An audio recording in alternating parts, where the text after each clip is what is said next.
रमज़ान मुबारक का आखिरी अशरा जैसे ही आता है, एतकाफ़ का सीज़न शुरू होता है, तो उमूमन मसाजिद के अंदर ये बहस छिड़ जाती है एतकाफ़ के दौरान गुस्ल किया जा सकता है या नहीं किया जा सकता। एतकाफ़ के दौरान अगर एहतलाम की वजह से गुस्ल वाजिब हो जाए तो उसके लिए मस्जिद से निकलना बिलाशुबह जायज़ है, इसमें कोई इख्तलाफ नहीं। बस वो मस्जिद के जो गुस्ल खाने हों, इस्तंजे के बाद उनके अंदर जाए और फ़रज़ मुकम्मल करके अपना गुस्ल करे। इस दौरान जिस्म को मलना और इस तरह साबुन वग़ैरह लगाना, इससे एहतियात करें, क्योंकि इससे वक्त ज़्यादा लगने की वजह से एतकाफ़ उसका टूट सकता है। लेकिन अगर उस पर गुस्ल वाजिब ना हो, बल्कि वो सिर्फ़ जुमा के लिए मसनून गुस्ल करना या फिर गर्मी की शिद्दत की वजह से ठंडक हासिल करने के लिए गुस्ल करना चाहता है, तो फिर इस सूरत में जमहूर फ़ुक़हाए किराम के नज़दीक, उलमाए किराम के नज़दीक इसको गुस्ल के लिए मस्जिद से बाहर निकलना दुरुस्त नहीं है, इससे उसका एतकाफ़ टूट जाएगा। अब बाज़ औक़ात ज़रूरत पड़ जाती है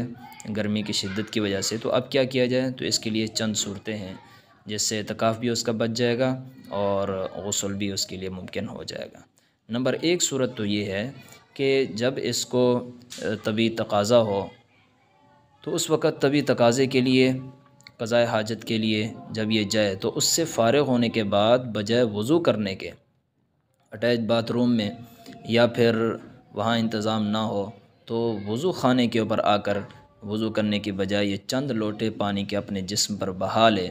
तो इस तरह वज़ू भी उसका हो जाएगा और गुस्ल भी उसका हो जाएगा। लेकिन इसके लिए भी ज़्यादा वक्त ना लगे, बल्कि जब ये जाना चाहता हो तो मस्जिद के अंदर ही अपने ज़ायद कपड़े उतार कर सिर्फ़ चादर पहनकर या शलवार पहनकर जाए और फिर इस तरह गुस्ल करे,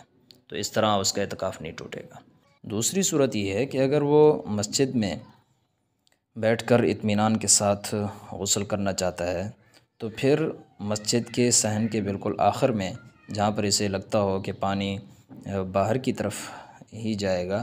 तो वहाँ पर अगर किसी बड़े बर्तन का इंतज़ाम हो सकता है तो उसमें बैठकर, कोई टब हो या कोई ड्रम हो, उसके अंदर बैठकर गुस्ल करे। नहीं तो फिर कोई 2 बाई 2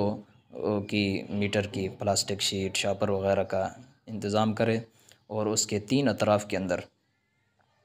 ईंटों की बाड़ लगा दे,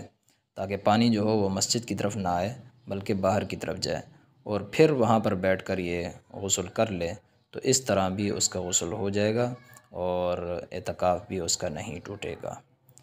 जमहूर फ़ुक़हाए किराम की बात की तईद इससे भी होती है कि आप सल्लल्लाहु अलैहि वसल्लम ने भी कई साल तक लगातार रमज़ान में मसनून एतकाफ़ फरमाया। इसमें ज़ाहिर बात है जुमे का दिन भी आता था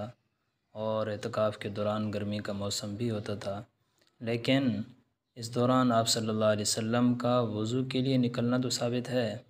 लेकिन जुमा के दिन यह ठंडक हासिल करने की गर्ज़ से गुस्ल करने के लिए मस्जिद से निकलना साबित नहीं है, बल्कि बाज़ औक़ात मस्जिद की हुदूद में रहते हुए ही सर वग़ैरह धोने का ज़िक्र मिलता है।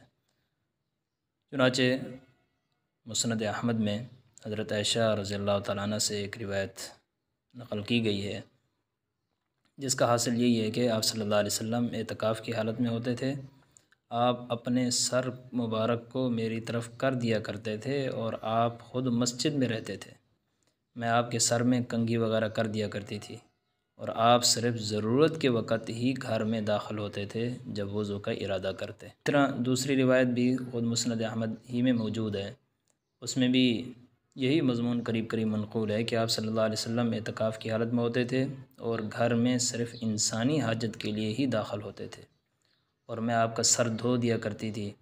और मेरे और आपके दरमियान दरवाज़े की चौखट ही सिर्फ़ होती थी। अब देखें, सर धोने की वजह मैल कुचैल को दूर करना, ठंडक को हासिल करना, ये भी हो सकता है, मगर आप सल्लल्लाहु अलैहि वसल्लम का इस गर्ज़ के लिए बाकायदा मस्जिद से बाहर निकलना साबित नहीं। इसके अलावा जुमा के दिन गुस्ल करना वाजिब भी नहीं बल्कि सुन्नत है। इसी तरह ठंडक हासिल करने के लिए गुस्ल करना, ये भी कोई ऐसी ज़रूरत नहीं कि जिसके लिए शरीयत बाकायदा तौर पर एतकाफ़ करने वाले को मस्जिद से बाहर निकलने की इजाज़त देती हो। इसलिए चाहे जुमा के दिन का मसनून गुस्ल हो या ठंडक हासिल करने का गुस्ल हो, जमहूर फ़ुक़हाए किराम के नज़दीक मुतकिफ़ को मसनून या वाजिब एतकाफ़ के दौरान बाकायदा सिर्फ़ इसी के लिए मस्जिद से बाहर निकलना दुरुस्त नहीं है। हाँ, अगर वो तकाज़ा के लिए जाए, बशरी तकाज़े के लिए, और फिर वज़ू की जगह पर गुस्ल कर ले, जैसे पहले मैंने तफ़सील से ज़िक्र किया, तो इस तरह किया जा सकता है। बाकी इस हदीस पाक की इबारत और इसका हवाला वो आप स्क्रीन पर देख सकते हैं। अस्सलाम।